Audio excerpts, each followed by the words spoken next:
A first-class ticket should be a passport to comfort, not a catalyst for humiliation. For one woman, it became a public trial orchestrated by 2 airline employees who judged her by the color of her skin, not the name on her ticket.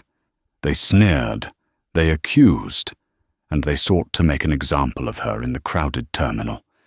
But they never imagined that the very name they mocked was about to be broadcast on every screen in the airport, not as a passenger, but as the guest of honor. What followed was not just an apology, but a swift, devastating reckoning that would unravel their lives completely. This is the story of how a moment of prejudice triggered an avalanche of karma.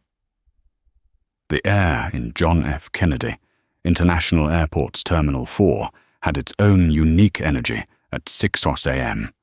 It was a symphony of rolling suitcases, muffled announcements, and the hiss of espresso machines, a sound Dr. Kenna Jordan had come to associate with progress. For her, airports weren't just transit hubs. They were cathedrals of modern engineering, monuments to the very principles that governed her life's work. At 38, Kenna was a titan in a field few people even understood. With a PhD in aerospace engineering from MIT, she had spent the last decade as the lead propulsion systems architect for Crest Dynamics, a major contractor for the world's largest airlines. Her work wasn't just theoretical, it was tangible, powerful, and currently bolted to the wings of the newest generation of long-haul aircraft. She was a woman who designed the future of flight, yet at this moment, she was simply a passenger, hoping for a smooth journey. Dressed in a tailored navy blue blazer, comfortable charcoal slacks, and practical yet elegant leather flats, Kenna projected an aura of quiet confidence. Her hair was styled in intricate micro braids, pulled back into a sophisticated low bun.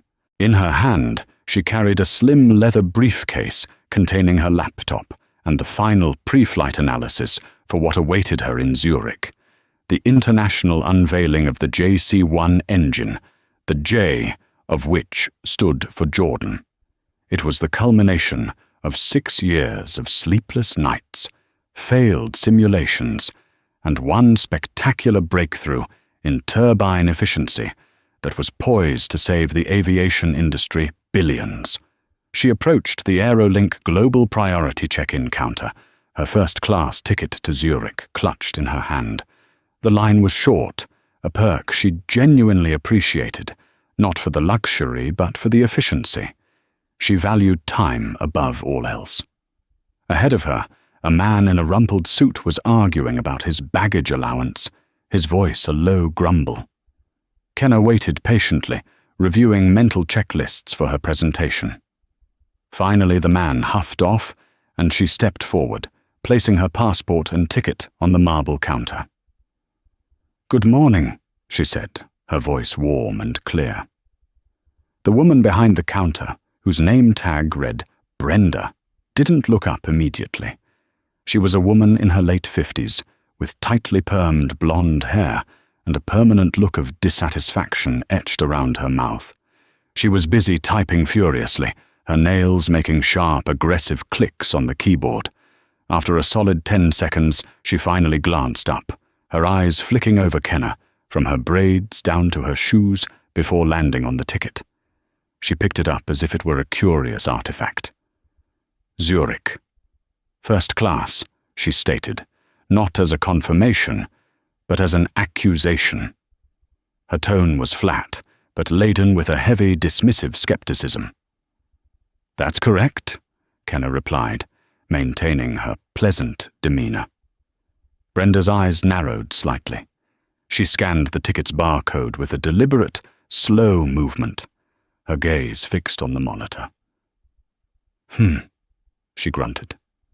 The sound was small, but it was a seed of conflict planted in the sterile airport air. Kenna felt a familiar, unwelcome prickle on her skin.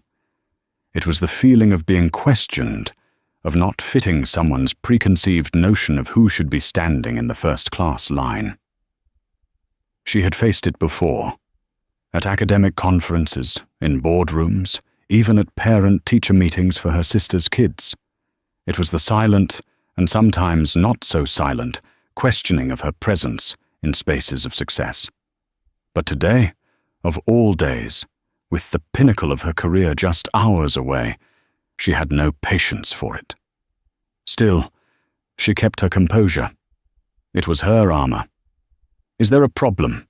Kenna asked, her voice steady. Brenda finally made eye contact. A smirk, thin and cruel, played on her lips. "Just making sure everything is in order, honey," she said, the term of endearment weaponized into a patronizing jab. "This is a very expensive ticket. We have to be careful." Kenna's smile didn't falter, but her eyes grew colder. "I'm sure you do. My name is Dr. Kenna Jordan. The ticket and the passport match, I assume?" The use of her title seemed to annoy Brenda even more. She ignored it completely. "Yeah, the names match," she conceded, her voice dripping with implication. "But that's not always the whole story, is it?" The line behind Kenna was beginning to grow. A few people were shifting their weight, their curiosity piqued by the subtle tension at the counter. Kenna refused to be flustered. She had debated teams of the world's brightest engineers. She had stared down corporate executives who wanted to cut her budget. She would not be undone by a petty tyrant at a check-in desk. "The whole story," Kenna said, her voice dropping slightly, losing its warmth and gaining a steely edge, "is that I have a flight to catch and a conference to attend. I would appreciate it if you would issue my boarding pass." Brenda leaned back in her chair, a look of theatrical contemplation on her face. She was enjoying this. She held the power to delay, to inconvenience, to humiliate.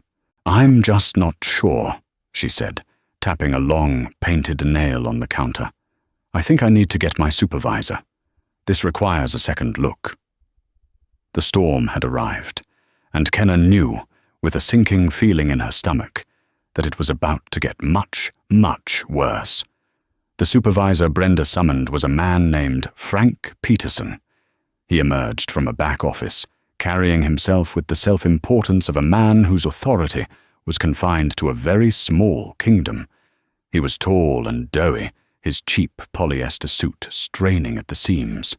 A thin, greasy comb-over did little to conceal his balding scalp. He walked over not with a sense of urgency, but with a languid stride that was meant to communicate that his time was far more valuable than Kenna's.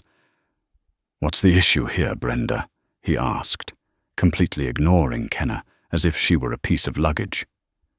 "Got a situation here, Frank," Brenda said, gesturing towards Kenna's ticket and passport with a flick of her wrist. "First-class ticket to Zurich, fully flexible, last-minute booking, paid with a platinum card. It just seems suspicious." Every word was chosen to paint a picture of fraud. Last minute, fully flexible, platinum card. In another context, those would be the hallmarks of a valued business traveler.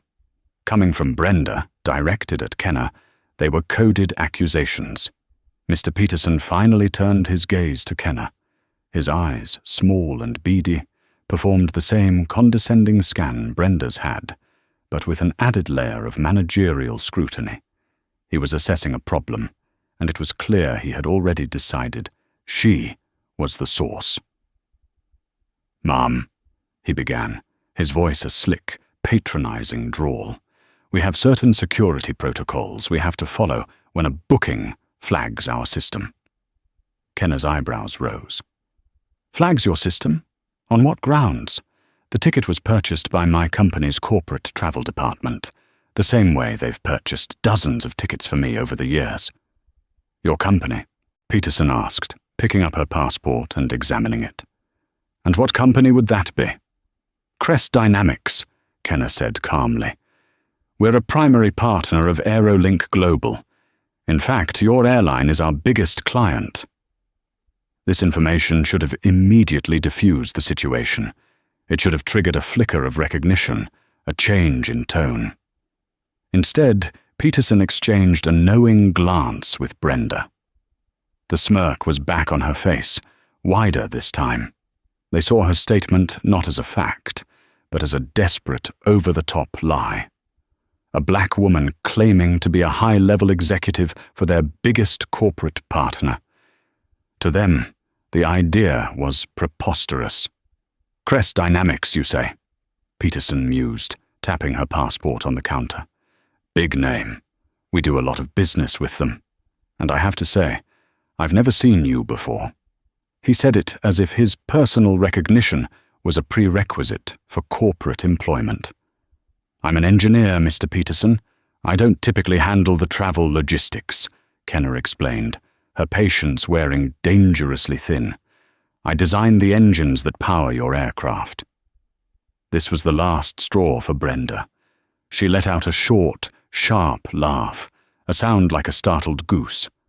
Oh, an engineer, she scoffed, turning to whisper loudly to Peterson. Now she's an engineer who designs the planes.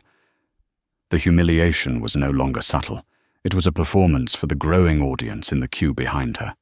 People were openly staring now, some with sympathy, others with suspicion, their minds poisoned by the scene the airline staff was creating. Kenner felt a hot flush of anger creep up her neck. Her hands, resting on her briefcase, tightened. She fought every instinct to raise her voice, to unleash the fury coiling in her gut. That was what they wanted. They wanted her to become the angry black woman, so they could feel justified in their treatment of her. She would not give them the satisfaction. Instead, she took a slow, deliberate breath. Mr. Peterson, she said, her voice dangerously quiet. I have provided you with a valid ticket and a valid passport. Your employee has been unprofessional and insulting. Now you are baselessly accusing me of lying. I demand you issue my boarding pass immediately, or I will be forced to file a formal complaint against both of you with your corporate office. Peterson's false congeniality vanished, replaced by a rigid mask of authority. A complaint? He said, his voice hardening. You won't be filing any complaints. You're being detained for questioning. Brenda, call airport security. We have a suspected case of credit card fraud. Detained. Kenner was stunned. The word hung in the air, ugly and threatening. This had escalated beyond a simple inconvenience into a nightmare. That's right, Peterson said, a glint of triumph in his eyes. He motioned for her to move away from the counter. Step aside, please. You're holding up the line. He gestured to a sterile, empty space next to a pillar, designating it as her holding pen. To everyone watching, she was no longer a passenger. She was a criminal. Brenda was already on the phone, her voice a low, venomous murmur as she spoke to security. Kenner stood frozen for a moment, the weight of the injustice pressing down on her. They had mocked her ticket, belittled her profession, and now they had branded her a thief in the middle of a crowded airport. They had pushed her into a corner, confident in their power, certain of her helplessness. But as she moved toward the pillar, her dignity a shield around her, she looked past them, at the massive flight information displays that dominated the terminal. An idea, a glimmer of hope in the escalating disaster began to form in her mind. Her name. They had no idea about her name.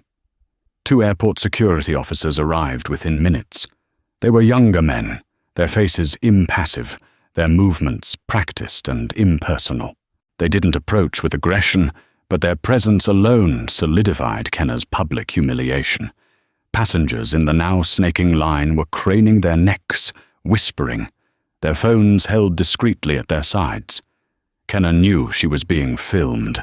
The thought sent a jolt of anxiety through her, but it was quickly replaced by a cold resolve. Let them film. Let the world see. "Ma'am, we need you to come with us," one of the officers said, his voice neutral. On what grounds? Kenna challenged, standing her ground. She refused to be led away like a common criminal. I have done nothing wrong. This is a baseless accusation made by unprofessional airline staff. Mr. Peterson stepped forward, puffing out his chest. Officer, this woman is a person of interest in a fraud investigation. Her story is inconsistent, and the transaction for her ticket has been flagged. We need to verify her identity and her method of payment. It was a complete fabrication. There was no flag, no system alert. The only flag was the one in Brenda's and Peterson's prejudiced minds. I can verify my identity right now, Kenna stated, opening her briefcase. I have my corporate ID from Crest Dynamics. I have the email confirmation for the ticket from my company. I have credit cards, all in my name, with funds more than sufficient to cover 1,000 of these tickets. She presented her corporate ID to the officer. It had her photo, her name, Dr. Kenna Jordan, and the Crest Dynamics logo emblazoned on it. The officer took it and examined it, then looked at Peterson. Peterson waved a dismissive hand. Could be a fake. Anyone can print a plastic card these days. Until we can get a representative from her company on the phone to verify, she's not going anywhere. It was 6:20 a.m. Getting a senior executive at Crest Dynamics on the phone at this hour was nearly impossible, and he knew it. It was a classic, bureaucratic trap designed to frustrate and defeat her. Brenda, having finished her call, now stood beside Peterson, arms crossed, looking vindicated. See? She muttered to a colleague at the next counter. I had a feeling about her from the moment she walked up. The injustice was suffocating. Kenna felt a profound sense of isolation.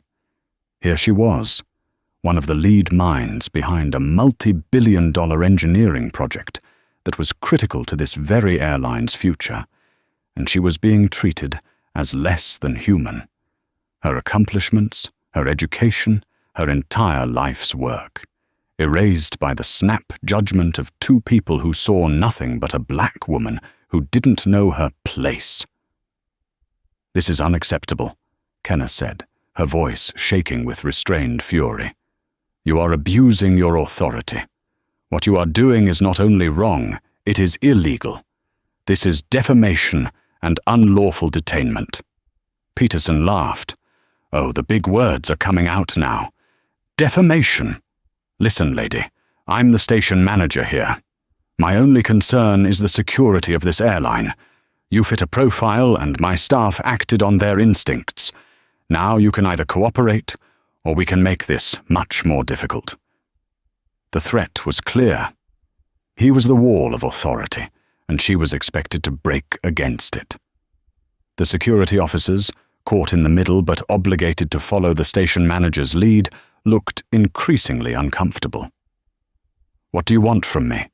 Kenna asked, her jaw tight. We need to take you to a private room to ask you a few questions while we verify your details, the first officer said, his tone a little more conciliatory. It's standard procedure. Kenna knew that once she was in a private room, away from public view, she would have even less power. The story would be whatever Peterson decided to write in his report.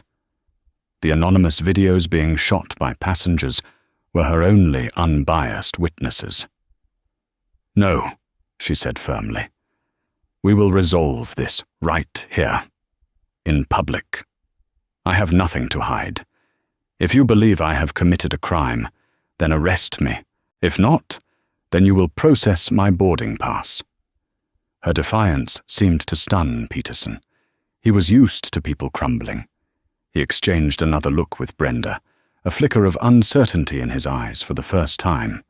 He had escalated this so far, so fast, that he was now in a position where backing down would mean admitting he was wrong. His ego wouldn't allow it. Fine, he snapped. Have it your way. You're not boarding any Aerolink flight today. The ticket is cancelled. We'll let security sort it out. He turned his back on her, a gesture of final dismissal. It was the ultimate power play. He couldn't prove she was a criminal, but he could still ruin her day, make her miss the most important event of her career, and ensure she suffered for daring to challenge him. Brenda looked ecstatic, a cruel smile of victory spreading across her face. Kenner felt a wave of despair wash over her. He had won. She was grounded. The culmination of her life's work in Zurich would happen without her. The engine bearing her name would be unveiled, and she would be stuck in a security office at JFK, trying to explain who she was to people who had already decided she was a nobody. But as Peterson turned away, a series of chimes echoed through the terminal. It was the sound that preceded a major airport-wide announcement. And on the massive screen directly behind the check-in counter, the Aerolink logo began to swirl, replaced by bold, crisp lettering. Kenner's eyes, and then everyone else's, were drawn to the screen. The world, for a moment, seemed to slow down. The giant LED screen, which usually displayed idyllic destinations and flight deals, flickered to life with a professionally produced video. Sleek, computer-generated graphics of an aircraft soared through a digital sky. The Aerolink global logo was paired with another. The sharp, angular insignia of Crest Dynamics. A deep, authoritative narrator's voice boomed through the terminal's speaker system, silencing the ambient chatter. Aerolink Global, in partnership with Crest Dynamics, is proud to announce a new era in aviation history, the voice declared. Today we celebrate the inaugural flight of our new A350 fleet, powered by the revolutionary Jordan Crest Dynamics JC-1 engine. At the mention of her name, Kenner's head snapped up. Her heart began to pound, not with fear, but with a wild, surging sense of vindication. On the screen, an image of the engine's complex turbine system was displayed, a marvel of engineering that Kenner knew better than the back of her own hand. Brenda and Peterson had frozen mid-stride, their faces slack with confusion as they stared at the screen. The security officers paused. The passengers in line, who had been watching the human drama unfold, were now captivated by the corporate spectacle. The narrator continued, "The JC-1 engine is the result of 6 years of relentless innovation, delivering a 20% increase in fuel efficiency and a 40% reduction in noise pollution, making it the most advanced commercial propulsion system in the world." The video then cut from the graphics to a series of interviews. First, the CEO of Crest Dynamics appeared, praising the project. Then, the video shifted to a shot of a dynamic, articulate black woman in a lab coat, pointing to a blueprint, her expression one of intense focus and passion. It was Kenner. A collective gasp went through the small crowd that had gathered around the check-in desk. Phones that had been recording her humiliation were now held higher, capturing the unbelievable twist. The narrator's voice returned, layered over the footage of Kenner at work. The visionary behind this groundbreaking technology is the project's lead architect, a true pioneer in aerospace engineering. And then, the screen filled with a professional headshot of her. It was the same woman standing by the pillar, now 10 feet tall and broadcast across the entire terminal. Beneath the photo, in massive, unmissable letters, was her name. Dr. Kenner Jordan. Brenda's jaw dropped. The color drained from her face, leaving a pasty, sickened pallor. Her eyes darted from the giant screen to the real-life Kenner, and back again, her mind struggling to reconcile the two. The suspicious woman she had derided as honey and accused of being a fraud was the celebrated genius being honored by the entire airline. Frank Peterson looked as if he had been punched in the gut. His face, which had been a mask of smug authority, crumbled into a mess of shock and horror. The sweat that beaded on his forehead was no longer from the mild terminal heat, but from the icy grip of career-ending dread. He understood, in that single, gut-wrenching moment, the catastrophic scale of his misjudgment. He hadn't just insulted a passenger. He had humiliated a VIP partner who was the literal guest of honor for the airline's biggest press event of the year. The video on the screen reached its crescendo. Aerolink Global is honored to welcome the brilliant mind behind the JC-1, Dr. Kenna Jordan, who will be joining us today on the inaugural flight to Zurich for the official international unveiling. As if on cue, a new message flashed onto the screen, a message that was now being displayed on every monitor in Terminal 4. Aerolink Global welcomes Dr. Kenna Jordan. The security officers looked at each other, then at Kenna, their expressions a mixture of awe and profound embarrassment. The one holding her ID handed it back to her, as if it were a holy relic. The silence that had fallen over the check-in area was broken by the sound of hurried, expensive footsteps. A phalanx of people in sharp suits was power-walking towards them. Leading the group was a distinguished-looking man with silver hair and a commanding presence. Kenna recognized him instantly. It was Robert Chen, the CEO of Aerolink Global. He was flanked by his executive team and a small press corps. Mr. Chen's face was beaming as he scanned the area, clearly looking for his guest of honor. "There she is," he boomed, his eyes locking on Kenna.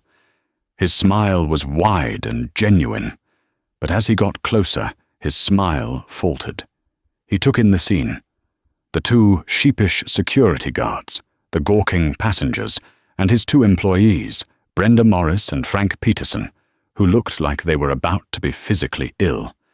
And most importantly, he saw Dr. Kenna Jordan, the woman his company was celebrating, standing isolated and tense, her briefcase held like a shield. His eyes narrowed. Robert Chen had not become the CEO of a multi-billion-dollar airline by being slow on the uptake. He immediately knew something was terribly wrong. "Dr. Jordan," he said, his voice losing its celebratory tone and becoming sharp with concern. "Is everything all right here?" Kenna looked from the terrified faces of Brenda and Peterson to the powerful, questioning face of the CEO. She took a deep breath. The entire terminal seemed to be holding its breath with her. "No, Mr. Chen," she said, her voice clear and strong, cutting through the silence. "Everything is not all right." Robert Chen's focus shifted instantly from Kenna to his employees. He was a man who understood optics, and the scene in front of him was a public relations disaster in the making. His star engineer, the guest of honor for his company's most important launch in a decade, was being flanked by security as if she were a threat. "Someone explain this to me, now," Chen commanded. His voice was quiet, but it carried an unmistakable edge of steel that made the executives behind him flinch. Frank Peterson, his face slick with sweat, stepped forward, attempting to salvage the situation. "Mr. Chen, sir, a misunderstanding. We were just following protocol. There was a ticketing irregularity we were clearing up." Chen's gaze was withering. "A ticketing irregularity? For Dr. Jordan? The ticket my office personally booked and confirmed this morning." He turned to Brenda, who seemed to shrink under his glare. "And you? What was your role in clearing up this irregularity?" Brenda opened and closed her mouth like a fish, but no sound came out. Her mind was a frantic scramble of excuses, none of which could possibly stand up to the reality of the situation. The video of Kenna, her face still smiling benevolently from the airport screens, was a giant, silent indictment. Kenna decided to speak for them. She addressed Robert Chen directly, her voice devoid of hysteria, which made her words all the more powerful. "Mr. Chen, your station manager, Mr. Peterson, and your check-in agent, Ms. Morris, refused to issue my boarding pass," she began, her tone factual and precise. "Ms. Morris questioned the validity of my first-class ticket, suggesting I could not afford it. When I clarified my identity and my position at Crest Dynamics, your partners, they laughed at me. Mr. Peterson then accused me of credit card fraud, fabricated a story about my ticket being flagged, and attempted to have me unlawfully detained by airport security for questioning. She paused, letting the weight of her words sink in. The crowd of onlookers was now completely silent, hanging on every syllable. The reporters accompanying Chen were scribbling furiously in their notepads. Finally, Kenner concluded, when I refused to be taken to a back room, Mr. Peterson cancelled my ticket and informed me that I would not be flying today. The reason I am standing here with security is because your manager identified me as a person of interest who fit a profile. The phrase fit a profile hung in the air, charged and ugly. Robert Chen's face transformed from concern to cold, controlled fury. He was a shrewd businessman. He understood that what had just happened was not a simple customer service issue. It was a brand-destroying act of blatant discrimination against a crucial business partner, broadcast live on dozens of cell phones. He turned to Peterson. His voice was so low it was almost a whisper, yet it seemed to echo in the cavernous space. "You cancelled her ticket?" "Sir, I thought," Peterson stammered, his authority completely stripped away. "You thought?" Chen interrupted, stepping closer to him. "You are paid to manage this station, not to think based on your prehistoric biases. You are paid to facilitate the travel of our customers, especially a customer who is single-handedly responsible for the engine that will define the future of this airline. Instead, you chose to harass and humiliate her." He turned his wrath on Brenda, who was now visibly trembling. "And your job is to check people in. That's it. Not to pass judgment, not to play detective, to scan a passport and print a boarding pass. Yet you decided to launch your own little investigation based on what? The fact that a successful black woman was flying first class?" Brenda began to cry, silent tears tracking through her foundation. "I'm sorry," she whispered, the words barely audible. "Sorry doesn't fix this," Chen snapped. He turned to one of his executives. "Paul, get Dr. Jordan a new boarding pass. Escort her to the flagship lounge immediately. Make sure her every need is met. Inform the lounge staff that she is my personal guest." He then looked at the two security officers. "Thank you, officers. You can go. Your services are no longer required here." The officers, looking immensely relieved to be extricated from the situation, nodded and quickly departed. Finally, Chen faced Peterson and Brenda again. The crowd leaned in, waiting for the final verdict.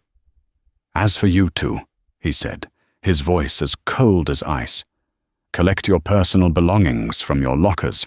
Your access badges are revoked. You are both suspended, effective immediately, pending a full investigation. An investigation," he added, looking Peterson dead in the eye, "which I will personally oversee. Now get out of my sight." It was a swift, brutal, and public execution.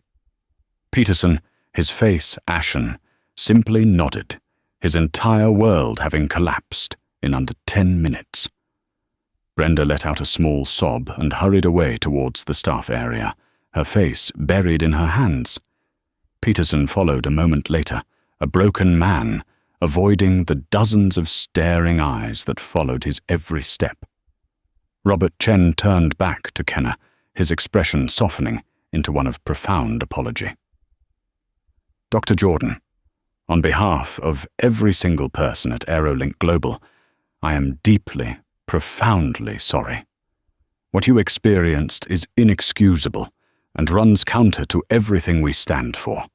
Please, allow us to escort you to the lounge. We will hold the flight for you." Kenner looked at the powerful CEO, at the remnants of the chaos, and at the faces in the crowd. She had been vindicated, but the victory felt hollow. The humiliation still stung. But she nodded. "Thank you, Mr. Chen." As Paul, the executive, handed her a freshly printed boarding pass, and led her away from the scene. She knew this was far from over. The immediate fallout was just the beginning. The real karma was yet to come. While Kenna was being personally attended to in the luxurious tranquility of the Aerolink flagship lounge, the story of her ordeal was already exploding online. Several passengers who had witnessed and filmed the encounter had wasted no time in uploading their videos to social media. The first clip to go viral was a 1-minute video shot by a college student named Adam Miller. It started at the moment Peterson accused Kenna of fraud and ended with the grand reveal on the airport screens. Adam had given it a simple, powerful title: Aerolink Manager Accuses Black Woman of Fraud. Turns out she's the VIP they're honoring. The video was electric. It had a clear hero, obvious villains, and a twist worthy of a Hollywood movie. Within an hour, it had 100,000 views. By the time Kenna's flight, the A350 with her engines, was taking off from JFK, the video had surpassed 5 million views on Twitter, TikTok, and YouTube combined. The hashtags were Aerolink Shame, Dr. Justice for Dr. Jordan, and Flying While Black trended globally. The story was picked up by news aggregators, then by mainstream media outlets. CNN, BBC, and Reuters all ran stories, contrasting the footage of the humiliating check-in encounter with the glossy corporate video celebrating Dr. Kenna Jordan's achievements. Aerolink Global's carefully orchestrated PR campaign for their new fleet was completely derailed. The narrative was no longer about their revolutionary engine technology. It was about the racist behavior of their staff. The company's stock, which had been projected to rise on the news of the launch, took a sharp nosedive in pre-market trading.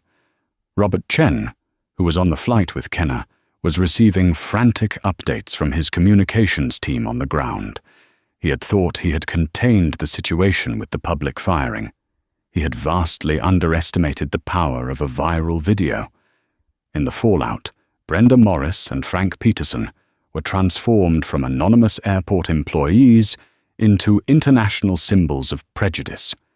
Their names, clearly visible on their uniforms in some of the videos, were discovered and blasted across the internet.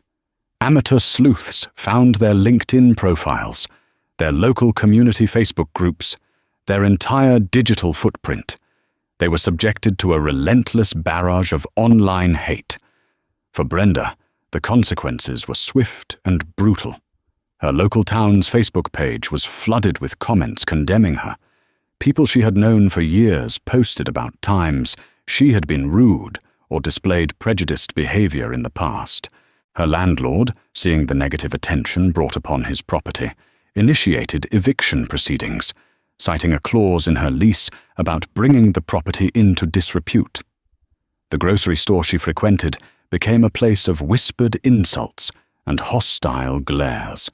Her world, once small and manageable, had become a prison of her own making. Frank Peterson's situation was even worse. As a manager, he was held to a higher standard, and his failure was more spectacular.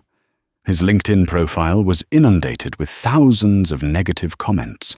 Recruiters who had previously connected with him promptly disconnected. His professional network evaporated overnight. His wife, a respected teacher in their suburban community, faced questions from parents and colleagues. The shame he brought upon his family was immense. He unplugged his internet and silenced his phone, but he couldn't escape the news. His face was everywhere, a meme for arrogant, ignorant authority. Back in the air, somewhere over the Atlantic, Kenna was blissfully unaware of the extent of the digital storm. She had turned her phone off, focusing instead on preparing for her presentation. Robert Chen, however, knew he had to address it with her. He approached her seat in the spacious first-class cabin. "Dr. Jordan," he said quietly, "I need to speak with you. What happened at the terminal? It's now a major international news story." He explained the viral videos, the social media backlash, and the catastrophic damage to his airline's reputation. Kenna listened, her expression unreadable. She felt a strange detachment, as if watching a story about someone else. "The investigation I promised is already underway," Chen continued, "but I need you to know that this goes beyond just the firing of 2 employees. This has exposed a deep, systemic issue within our culture that I, as CEO, must fix.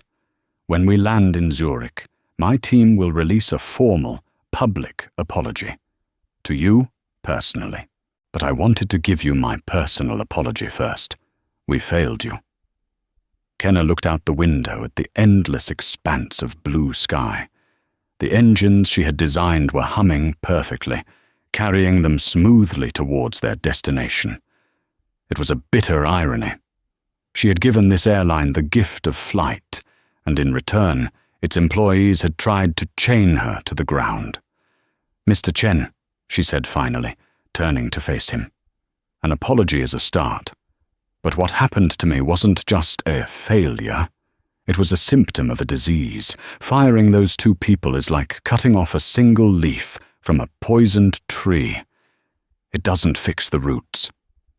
Robert Chen nodded slowly, a grim look on his face. "I agree," he said. "So, tell me, Dr. Jordan, how do we fix the roots?" Her answer would not only seal the fate of Brenda and Peterson, but would go on to reshape the entire airline. The internal investigation at Aerolink Global moved with the speed and ferocity of a lightning strike. Robert Chen, true to his word, was personally overseeing it, and he had assigned his most ruthless internal affairs investigator, a man named David Chen from the corporate legal department, to lead the charge. David was known within the company as the archivist for his meticulous ability to unearth buried truths from the depths of digital records. He and his team cordoned off the JFK station's administrative office, seizing hard drives and personnel files.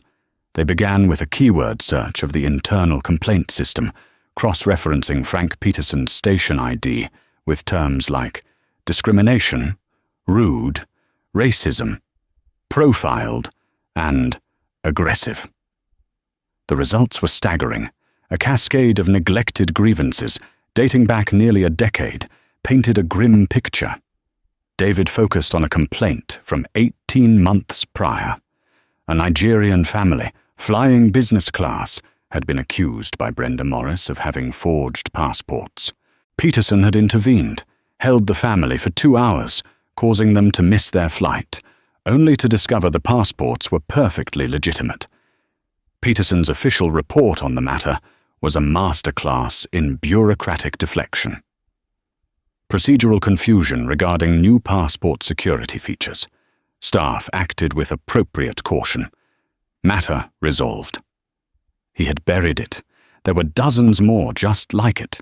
Small, cruel abuses of power, each one a brick in the wall of the prejudiced culture he had built and nurtured. 10 days after the incident, Frank Peterson and Brenda Morris were summoned not to the airport, but to Aerolink's imposing corporate headquarters in downtown New York. They were not asked to sit in a comfortable HR office, but were led to a sterile, windowless conference room in the legal wing. Waiting for them were David Chen, the formidable head of human resources, and 2 corporate attorneys. The air was thick with a finality that was terrifying. Peterson, attempting to cling to a shred of his former authority, tried to take control. "Look, I understand there's an investigation, but my record of service speaks for itself. 22 years with this company. I believe this whole thing has been blown out of proportion." One of the lawyers cut him off, her voice like ice. "Mr. Peterson, your record of service is precisely what we're here to discuss." She slid a thick binder across the polished table. "This contains summaries of 43 separate customer complaints filed against your station in the last 5 years, alleging discriminatory conduct, 31 of which were personally dismissed by you with no further action. It also contains the sworn statements of 6 former employees who resigned from your station, citing a toxic and prejudiced work environment under your management. Peterson's face went white. He opened the binder and saw the ghosts of his career, the voices he had silenced, now arrayed against him. The lawyer turned to Brenda, who was silently weeping. Ms. Morris, your file details 12 formal complaints and numerous informal flags for hostile customer interactions, specifically targeting minority passengers in premium cabins. In light of your actions on August 28th, which were a clear violation of Sections 4B, 7A, and 11C of your employment contract regarding professional conduct and non-discrimination, and in light of this newly uncovered history of misconduct, Aerolink Global is terminating your employment for cause, effective immediately. The lawyer's words were a corporate guillotine, swift, sharp, and absolute. They explained the consequences with chilling precision.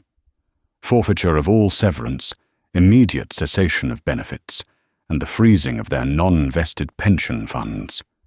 They were made to sign a document acknowledging their termination before being escorted out of the building by security, their ID badges snipped in half in front of them. For Brenda, the subsequent weeks were a free fall. After being evicted, she moved in with her sister in a quiet suburb of Philadelphia. The hope for anonymity was a fantasy. One afternoon, while interviewing for a simple office manager position at a local realty company, the interviewer's friendly demeanor suddenly shifted. "Wait a minute," the woman said, squinting. "You're the woman from the airport, from that video." On the news. Brenda's blood ran cold. She mumbled an excuse about needing to leave and fled the office. The woman's shocked expression burned into her memory. The digital ghost of her actions would follow her everywhere. Her sister's initial sympathy began to wear thin under the strain of the neighborhood gossip, the whispers at the grocery store. Brenda was isolated, unemployable, and trapped in a prison of her own making, haunted by the memory of a first-class ticket and the woman she had tried, and failed, to humiliate. Frank Peterson's descent was a more public spectacle. He tried to leverage his professional network, calling old colleagues, men with whom he had shared drinks and complaints about corporate bureaucracy for years. The response was universally cold. "Frank, I'm sorry. You have to understand," one former friend, a station manager in Chicago, told him over the phone. "My career can't be associated with what you did. The video. Frank, everyone saw the video. I can't help you." The click of the line was the sound of another door slamming shut on his life. His wife, a well-respected elementary school principal, endured weeks of pointed questions from parents and the pitying glances of her staff. The shame was a constant weight. One evening, she finally broke. "I can't do this, Frank," she said, her voice strained. "You didn't just ruin your reputation, you stained mine. You stained this family. I need to protect what I have left." She packed a bag and left the next morning. Faced with a mortgage he could no longer afford and mounting bills, he sold their beautiful home at a loss. 6 months later, Frank Peterson, the once proud station manager of JFK Terminal 4, took a job on the night sanitation crew for a food distribution warehouse in New Jersey. The anonymity was both a relief and a constant reminder of how far he had fallen. One night, during his break, he saw a discarded newspaper.